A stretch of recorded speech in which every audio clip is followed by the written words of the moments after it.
Hello everyone, welcome to my channel GVS Chem. In this video speaks about the solubility of gases in liquids and factors affecting the solubility of gases. Please like, share and subscribe my channel. Solubility. In the previous video we discussed the solubility of solids in liquids. So the factors affecting the solubility of a solid in the liquid is nature of the solute and solvent and temperature. Now let us discuss the solubility of gases in liquids. Solubility of gases in liquids. Many gases dissolve in water. So those gases: oxygen, nitrogen, chlorine, helium, hydrogen chloride, ammonia, sulfur dioxide, etc. So many gases dissolve in water. Dissolved oxygen is used by aquatic animals and aquatic plants. If ammonia is dissolved in water, NH3 plus H2O gives NH4OH aqueous, and of course this becomes NH4 plus ions and OH minus ions. So different gases dissolve to different extent. Some gases dissolve to less extent, some gases dissolve to more extent. That is, more amount of gas is dissolved in 1 liter of water. Certain gases like ammonia, hydrogen chloride, sulfur dioxide, they dissolve more amount of gas dissolved in 1 liter of water, whereas oxygen, nitrogen, helium, etc. they dissolve less amount of gas in 1 liter of solution. So the qualitative relationship between the amount of solute dissolved in a fixed volume of liquid, say water, is first given by a scientist known as Henry. Now here this is a vessel, this is say liquid water, and this is gas above the liquid, and of course this is closed with a piston. So this gas cannot escape out. Therefore the gas particles go into the solution, and at the same time the gas molecules present in the solution, present in the water, again they come up. That means the dissolution of gas in liquid, and of course the dissolved gas coming into the gas phase. So there are two processes. One is gas molecules enter into liquid, and the second one is gas present in solution coming to gas phase or vapor phase. In solid solutions also we discussed the solutions in which solid is present as a solute and liquid is present as a solvent. In that case also we discussed that the solid particles, the solute particles dissolve in water. Simultaneously what happens, the dissolved particles, the dissolved solute particles crystallizes. That is, dissolution as well as crystallization takes place in liquid solutions in which solid is present as solute. Now here also in liquid solutions where gas is present as a solute, the gas molecules enter into the solution, that is solubility, and gas present in the solution come into the gaseous phase, that is, so this is forward reaction and this is backward reaction. After certain time, the rate at which the gas molecules enter into the solution becomes equal to the rate at which the gas molecules present in the solution, again they come into the gaseous phase. Therefore an equilibrium is formed, and of course this equilibrium is a dynamic equilibrium. Dynamic equilibrium is equilibrium can be shifted to either side by changing any one of the factors. Suppose if we increase the pressure here, if we increase the pressure, If pressure increases, what happens? More amount of gas particles. So here, this is increased pressure. So the space for the gas above the solution becomes less. That is, the number of gas particles per unit volume increases. Simultaneously, the gas molecules or gas particles striking the liquid surface or solution surface increases. Therefore, the number of particles entering into the solution also increases.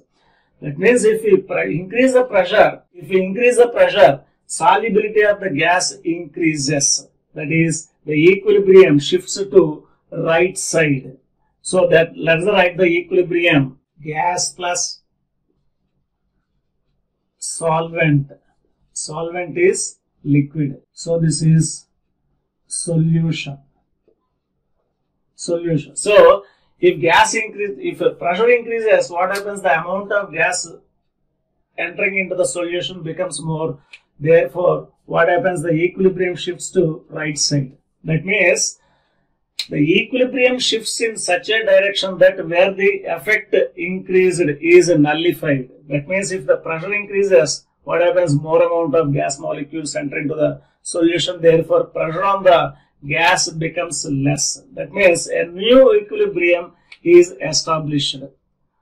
So, the solubility of gas in a liquid is qualitatively given by Henry, a scientist known as Henry. Henry was the first scientist to give the qualitative analysis. The qualitative analysis means the amount of gas dissolved per unit volume at given temperature. So he gave the qualitative analysis of the gas dissolved in liquid for the first time. So Henry's law states that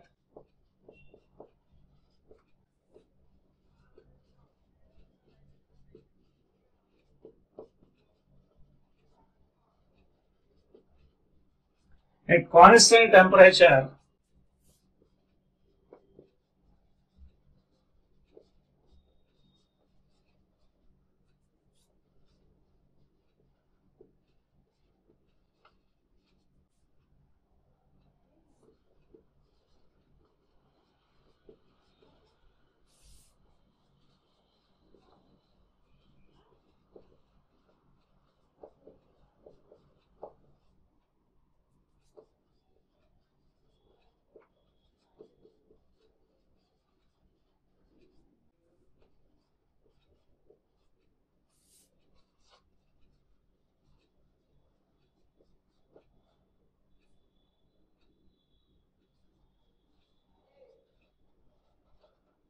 so Henry's law states that at a constant temperature, the solubility of a gas in a liquid is directly proportional to the partial pressure of the gas above the solution. Another scientist, Dalton, found a relation between the solubility of gas in a liquid independently. Independently means he did not work with Henry, but he also worked on the solubility of gas in a liquid independently and found the relation. Dalton concluded that the solubility of gas in a liquid is a function of pressure. So Dalton concluded that the solubility of gas in a liquid solution is a function of partial pressure of the gas. Concluded that solubility of a gas in liquid solution is a function of partial pressure. Partial pressure of the gas over solution. So function of partial pressure means if partial pressure increases, solubility increases. If the pressure decreases, solubility decreases. If mole fraction is considered,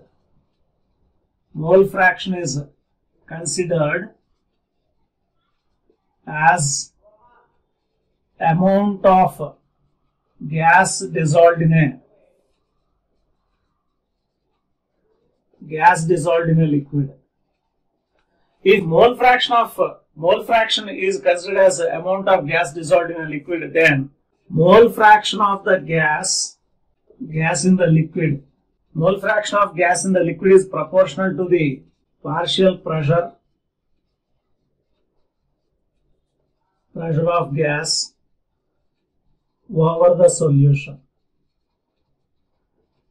So if mole fraction is considered as the amount of gas dissolved in liquid, then mole fraction of the gas in a liquid is proportional to the partial pressure of the gas over the solution. Finally, Henry's law states that the partial pressure of the gas in vapor phase, partial pressure is denoted by P. Partial pressure of the gas in vapor phase P is proportional to the mole fraction of the gas. Mole fraction is denoted by X in the solution.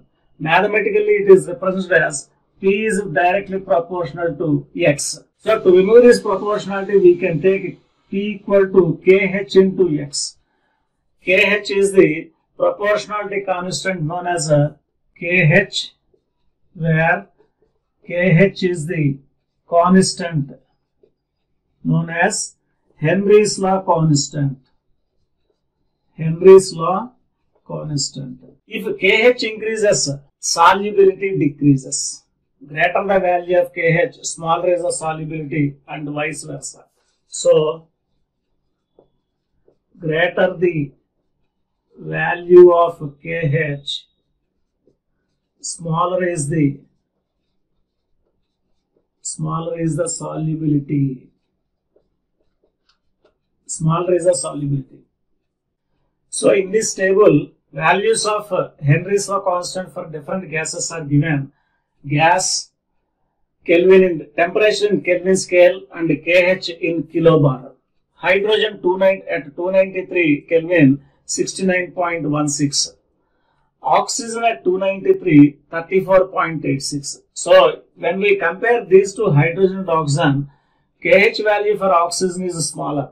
So just now we discussed that greater the KH, smaller is the solubility. So as the KH value for oxygen is less when compared to hydrogen, oxygen is more soluble than hydrogen.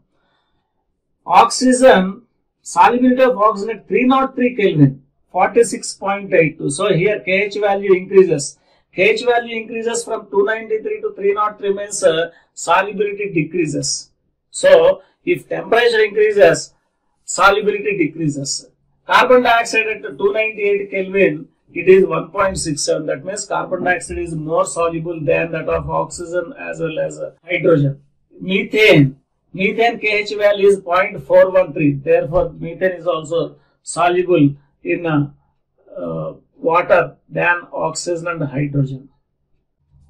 Now let us see the applications of Henry's law. Applications of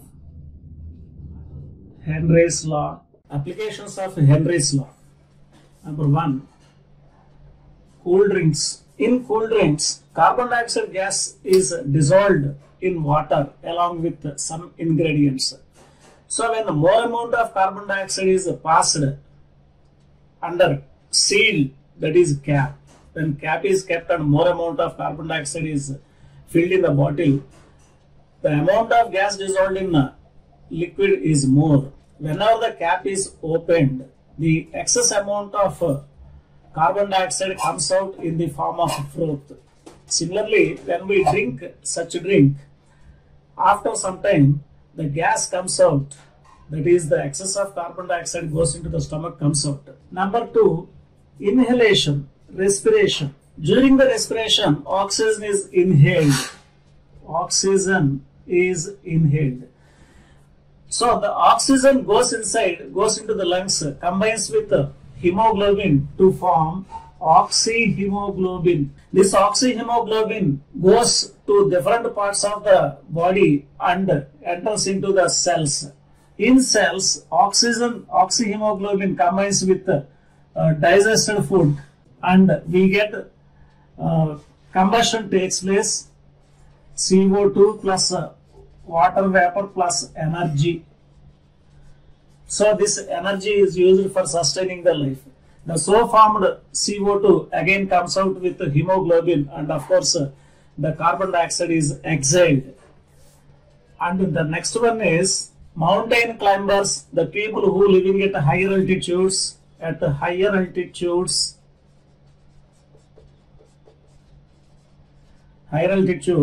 atmospheric pressure is less at higher altitudes. As atmospheric pressure is less, the amount of oxygen is also less. Therefore, for the people who live at higher altitudes or mountain climbers, the oxygen content is less. As the oxygen content is less, the thinking is not up to the mark. Thinking is not up to the mark. And this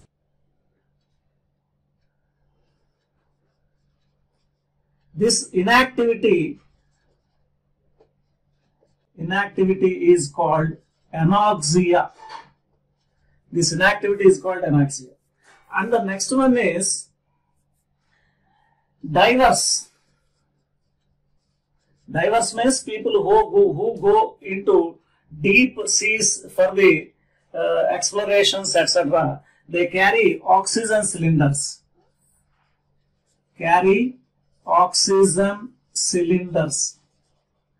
These oxygen cylinders, what happens generally, oxygen cylinders contain oxygen, nitrogen. When we go into the deep sea, the pressure increases. When the pressure increases, more amount of gas dissolves in the blood. So oxygen and nitrogen dissolves in the blood. The dissolved oxygen, of course, combines, is utilized, whereas nitrogen is not utilized. Therefore, when diver comes out, this nitrogen comes out. Nitrogen also comes out. So the sudden release of nitrogen causes pains. These powerful pains are called cramps. So in order to prevent these cramps, so the oxygen cylinders used by divers are mixed with nitrogen, oxygen, nitrogen and helium. Some of the nitrogen is replaced by helium because helium is least soluble when compared to nitrogen. Therefore, these cramps are prevented. Effect of temperature on solubility of gas.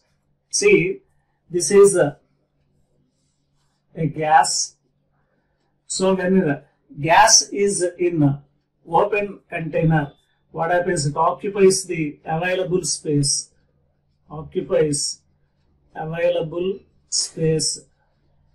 When it is dissolved in a liquid, so this is the liquid and this is liquid, say water, and these are the gas particles, and of course here also gas particles.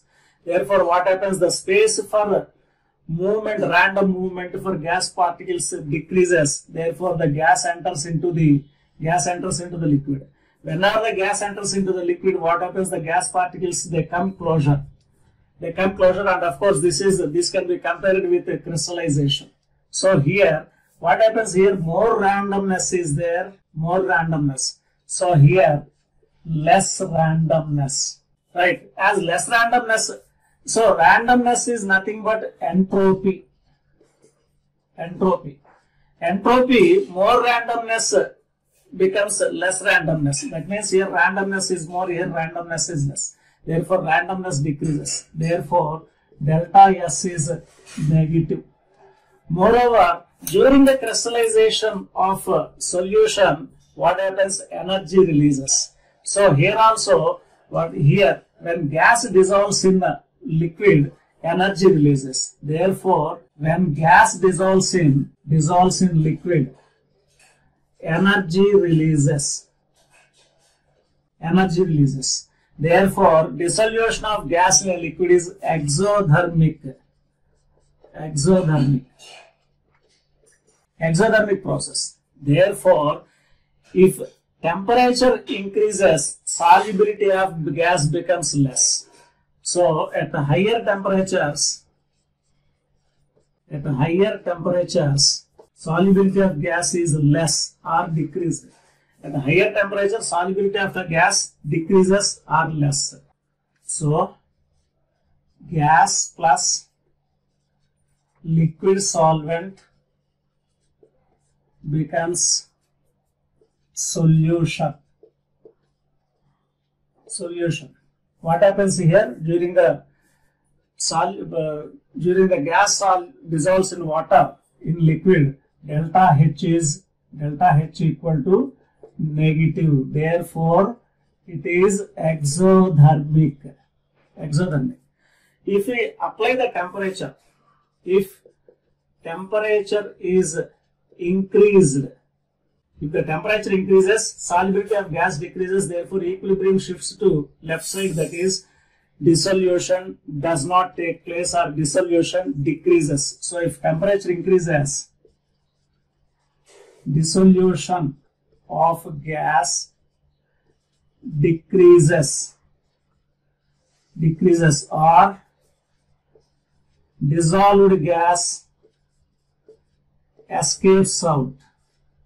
Dissolved gas escapes out. Whenever the gas dissolves in two different temperatures, the concentrations are different. The concentrations of same gas in the same solvent at two different temperatures is given by the Clapeyron's equation. Clapeyron's equation is log C2 by C1 equal to delta H solution. This is the enthalpy change taking place during the dissolution of gas in a liquid. Delta H solution by 2.303 R into T2 minus T1 by T1 T2.